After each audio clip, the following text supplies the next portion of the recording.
Hello, ഇന്ന് ഞാൻ കാണിക്കാൻ പോകുന്നത് ചീര തോരനാണ് കേട്ടോ. അപ്പോൾ നല്ല നാടൻ ചീര ഇവിടെ വീട്ടിലുണ്ടായ ചീരയാണ് കേട്ടോ. അപ്പോൾ ഇത് നല്ലവണ്ണം കഴുകി കട്ട് ചെയ്തെടുത്തതാണ്. ഇതിലേക്കുള്ളൊരു അരപ്പ് റെഡിയാക്കണം. അപ്പോൾ അതിനായിട്ട് ഞാനൊരു 7 ചെറിയുള്ളിയും ഒരു 3 വെളുത്തുള്ളി അല്ലിയും പിന്നെ ഒരു 2 പച്ചമുളകും, എരിവിന് ആവശ്യമായിട്ടുള്ള പച്ചമുളകാണ് കേട്ടോ ചേർത്ത് കൊടുക്കുന്നത്. പിന്നെ അതിലേക്കൊരു 1/4 കപ്പ് തേങ്ങയും ചേർത്ത് കൊടുത്ത് ഒന്ന് ക്രഷ് ചെയ്തെടുക്കാം.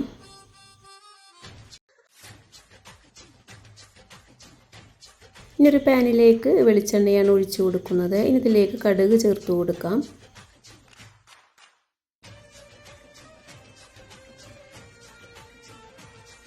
കടുകൊന്ന് പൊട്ടിക്കഴിഞ്ഞാൽ ഇതിലോട്ട് ചീരടല ചേർത്ത് കൊടുക്കാം. ഇനി ഇല ഇട്ട് നല്ലവണ്ണം ഒന്ന് വഴറ്റിയെടുക്കണം. ഇതൊന്ന് ചെറുതായിട്ടൊന്ന് വാടി തുടങ്ങിയാൽ ഇതിലോട്ട് മഞ്ഞൾപ്പൊടി ഒരു 1/4 ടീസ്പൂണും ഒരാവശ്യത്തിന് ഉപ്പും ചേർത്ത് കൊടുക്കാം. എന്നിട്ട് ഈ ചീരയിലൊന്ന് നല്ലവണ്ണം ഒന്ന് വാടി തുടങ്ങിയാൽ ഇതിലോട്ട് തേങ്ങ ക്രഷ് ചെയ്തെടുത്തതുണ്ടല്ലോ അത് ചേർത്ത് കൊടുക്കാം.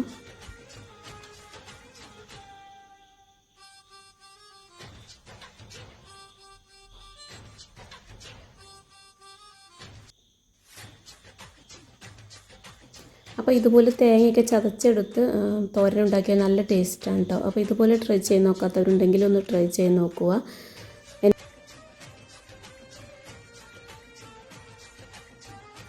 എന്നിട്ട് ഇതെല്ലാം കൂടി നല്ലവണ്ണം മിക്സ് ആക്കിയതിന് ശേഷം നമുക്കൊന്ന് അടച്ചു വെക്കാം. അപ്പോൾ ഞാൻ ആ മിക്സിയിലേക്ക് ഒരു അല്പം വെള്ളം ഒഴിച്ചു കൊടുത്ത് അതും കൂടെ ഒന്ന് ഒഴിച്ചു കൊടുക്കുന്നുണ്ട് കേട്ടോ.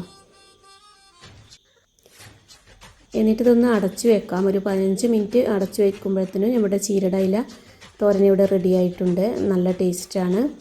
അപ്പോൾ എൻ്റെ വീഡിയോ ഇഷ്ടമാവുകയാണെങ്കിൽ ലൈക്ക് ചെയ്യാനും സബ്സ്ക്രൈബ് ചെയ്യാതെ കാണുന്നവരുണ്ടെങ്കിൽ ഒന്ന് സബ്സ്ക്രൈബ് ചെയ്യാനും മറക്കരുത്. അടുത്ത റെസിപ്പിയുമായി വീണ്ടും കാണാം. താങ്ക്